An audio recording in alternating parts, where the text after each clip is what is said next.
Welcome to William Shakespeare's tragedy of Romeo and Juliet, the classic play which has been read and enjoyed for hundreds of years. No study of this play should ever begin without an analysis of the first 14 lines, otherwise known as the prologue. So let's jump right in. I asked you to investigate both the patterns of language that Shakespeare uses in this prologue, as well as doing your best to try and translate what the lines of this prologue actually mean. Two households, both alike in dignity, in fair Verona where we lay our scene, from ancient grudge break to new mutiny, where civil blood makes civil hands unclean. Hopefully you can hear the rhyme right off the bat, with words like dignity and mutiny rhyming, as well as seen and unclean. Keeping that pattern going, we can hear foes rhyming with overthrows, life rhyming with strife, love in an off rhyme with remove, rage rhyming with stage, and then finally attend rhyming with mend. Let's mark that pattern, shall we? We'll call this first word A. And when we hear dignity rhyming with mutiny, there's another A. Seen, that's a B. Unclean, another B. Foes, that doesn't rhyme with anything yet. That's a C. Overthrows, a C. Life, that rhymes with nothing. That gets a D. Strife, D. Love, E. Remove, E. Rage, that rhymes with nothing yet. F. Stage, F. Attend and mend rhyme with each other and nothing else yet, so that gets a G and a G. This is our rhyme scheme. A, B, A, B. C, D, C, D. E, F, E, F. G, G. Sound like anything you know yet? If not, just keep on listening. I'll pick it up after the next 4 lines. From forth the fatal loins of these two foes, a pair of star-crossed lovers take their life, whose misadventured, piteous overthrows doth with their death bury their parent strife. Do you hear the blatant rhythm in those words, in those lines? Two households, both alike in dignity, in fair Verona where we lay our scene, from ancient grudge break to new mutiny, where civil blood makes civil hands unclean. You've got to learn, right at this moment, how to mark the stressed and unstressed syllables in a line of prose or poetry.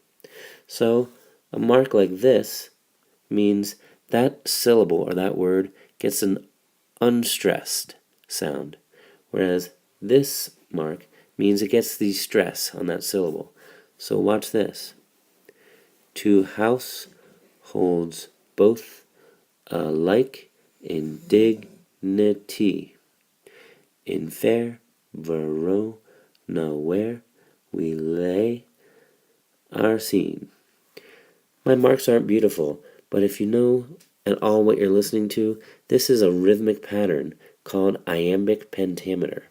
Pentameter means there are 5 feet. Iambic means the pattern is unstressed, stressed, unstressed, stressed. Iambic pentameter kind of sounds like this. Da-da, da-da, da-da, da-da, da-da. Kind of like riding a clippity-cloppity horse. Iambic pentameter, a rhyme scheme that's A, B, A, B, C, D, C, D, E, F, E, F, G, G.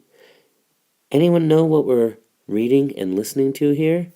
It's called a sonnet.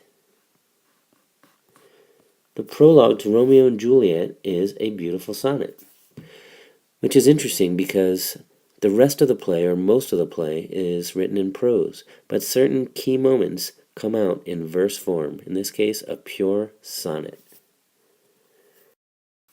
We're going to discuss the meaning of this prologue together, line by line, but I'll get started with the first 4 lines just to get the ball rolling, as they say. Two households, both alike in dignity, in fair Verona where we lay our scene. Shakespeare starts off by telling us there are 2 families who are both similarly high class, who live in a town called Verona, and that's where this play is going to take place. From ancient grudge break to new mutiny, where civil blood makes civil hands unclean. Here, Shakespeare is telling us that these two families, they've been arguing forever, and they don't even remember why, but something's going to happen to cause some new friction, and things are going to get so ugly that some blood is going to be spilled, making these civil hands, these civilized, respectable citizens' hands bloody, unclean, unpure. Stuff is going to go down.